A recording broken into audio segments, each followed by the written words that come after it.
हरे कृष्णा अज्ञानतिमिरान्धस्य ज्ञानञ्जनशलाकया चक्षुरुन्मिलितं येन तस्मै श्रीगुरवे नमः। वाञ्छाकल्पतरुभ्यश्च कृपासिन्धुभ्य एव च पतितानां पावनेभ्यो वैष्णवेभ्यो नमो नमः। सबसे पहले मैं मेरे गुरुजी ओम विष्णुपाद परमहंस अष्टोत्तर शत श्री श्रीमद् भक्ति सुंदर भागवत महाराज जी का चरण कमलों में कोटि कोटि नमन करती हूँ और समस्त साधु गुरु वैष्णव जनों के चरण कमलों में कोटि कोटि नमन करती हूँ।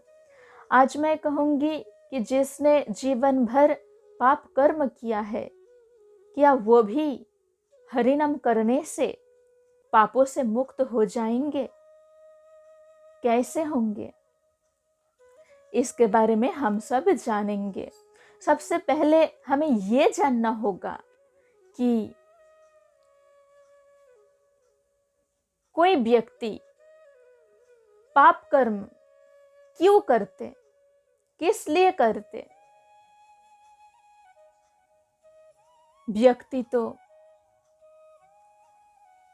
इंद्रिय तृप्ति के लिए, इंद्रियों को सुखी करने के लिए पाप कर्म करते हैं, लेकिन वो सुख पाता है क्या? नहीं नहीं नहीं, उसे सुख मिलता है। तो फिर भी क्यों पाप कर्म में लगे रहते हैं? क्योंकि वो दिव्य ज्ञान नहीं प्राप्त किया है, इसलिए वो पाप कर्म में लगे रहते हैं। दिव्य ज्ञान उसे नहीं प्राप्त हुआ। यदि दिव्य ज्ञान वो प्राप्त करेंगे तो बुरा काम सब कुछ छोड़ देंगे। और दिव्य ज्ञान कहाँ से प्राप्त किया जाता है, इसके बारे में शास्त्र में कहा है कि दिव्य ज्ञान तो सतगुरु से ही प्राप्त किया जा सकता है।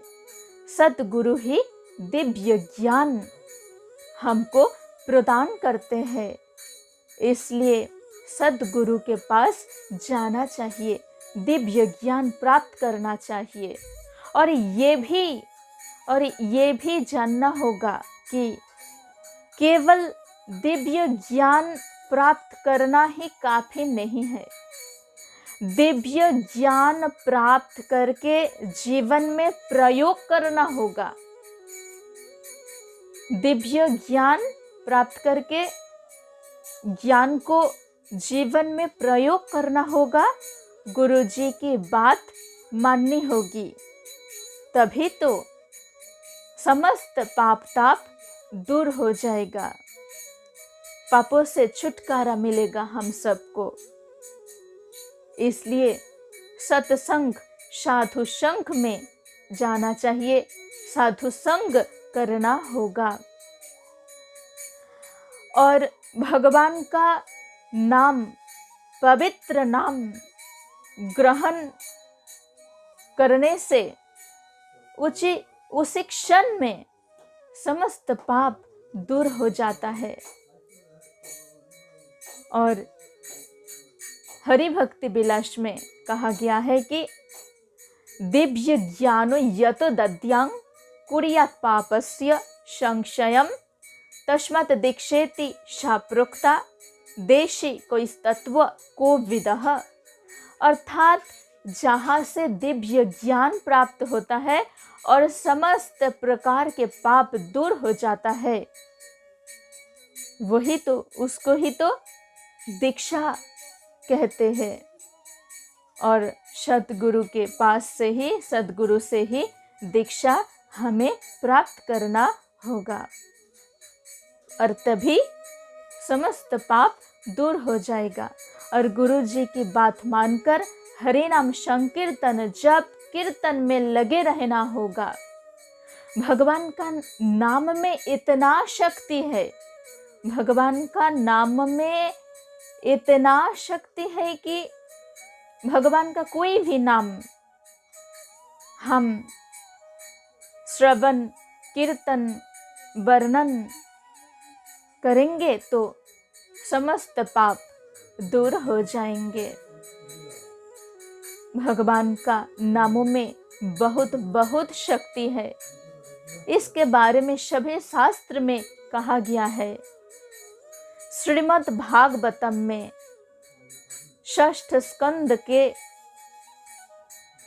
प्रथम, द्वितीय, तृतीय अध्याय में अजामिल का उपाख्यान मिलता है और उधर कहा गया है कि अजामिल जीवन भर पाप कर्म किया, जीवन भर पाप कर्म किया, जो नहीं करना चाहिए, जो किसी ने नहीं किया, जो काम किसी ने नहीं किया तो वो काम अजामिल ने किया।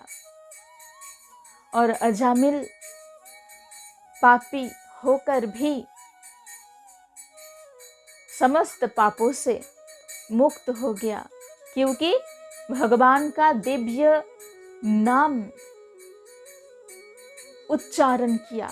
इसलिए जब अजामिल मृत्यु शैया पर लेटे हुए थे तो तब यमदूतों ने आज्ञा अजामिल को लेने के लिए। ठीक उसी समय यमदूत का भयंकर रूप देखकर तो अजामिल भयभीत हो गया और उसी समय अजामिल ने अपने छोटा पुत्र, कनिष्ठ पुत्र नारायण को पुकारा। भगवान नारायण को नहीं पुकारा, उसका बेटा नारायण, उसका कनिष्ठ पुत्र का नाम नारायण था। और अजामिल ने डर से, भय से तो अपने पुत्र को पुकारा। यद्यपि पुत्र का नाम नारायण था, इसलिए भगवान का नाम उच्चारण हो गया। नारायण, हे नारायण, हे नारायण, तुम मेरे पास आओ, तुम मेरे पास आओ, ऐसा करके पुकारा। और भगवान का नामों में इतना शक्ति कि उसी क्षण समस्त पाप दूर हो गया।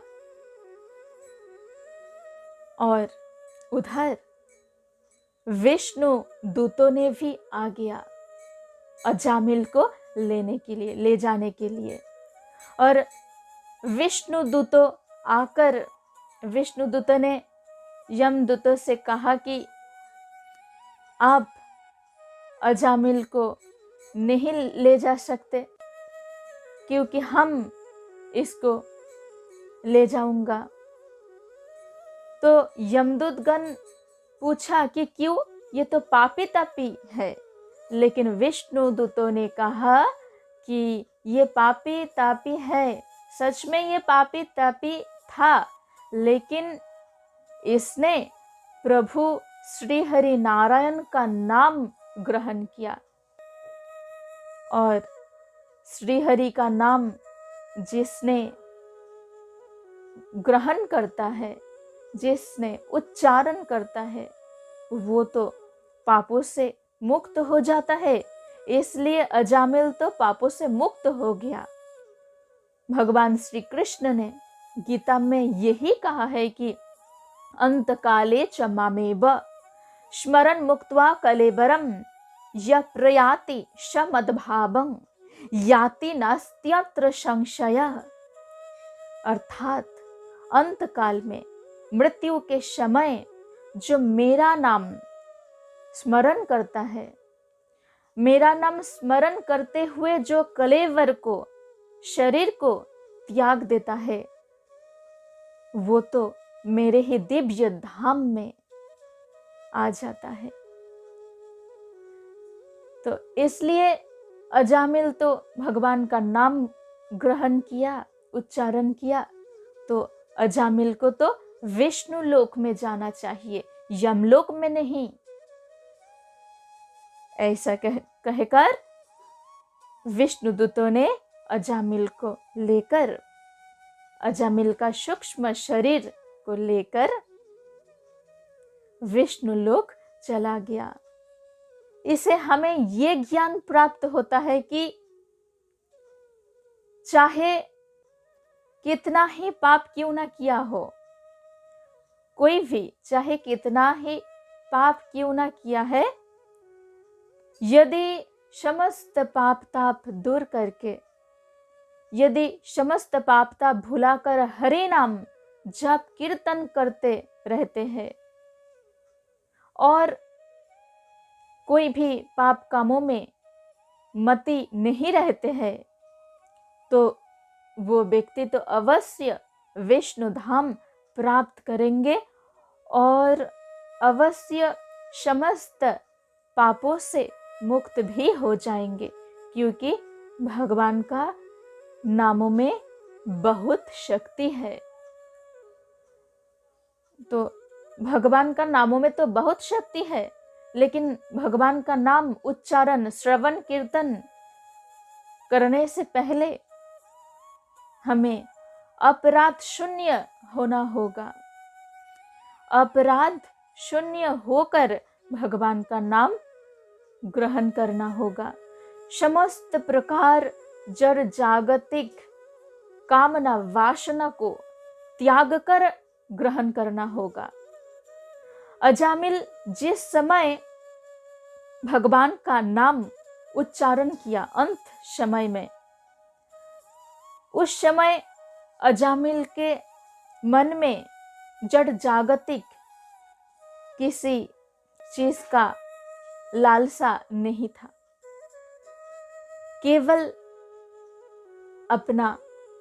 अपने पुत्र को शरण किया और पुत्र का नाम नारायण उच्चारण किया और कहा कि हे नारायण, मेरे पास आओ, मेरे पास आओ। तो हम सब भी पापों से मुक्त हो जाएंगे हरि नाम करते करते, हरि नाम जप कीर्तन करते करते, श्रवण करते करते। तो आप सब मेरे साथ जोड़ से बोलिए, हरे कृष्णा कृष्ण कृष्ण हरे हरे, हरे राम राम राम हरे हरे।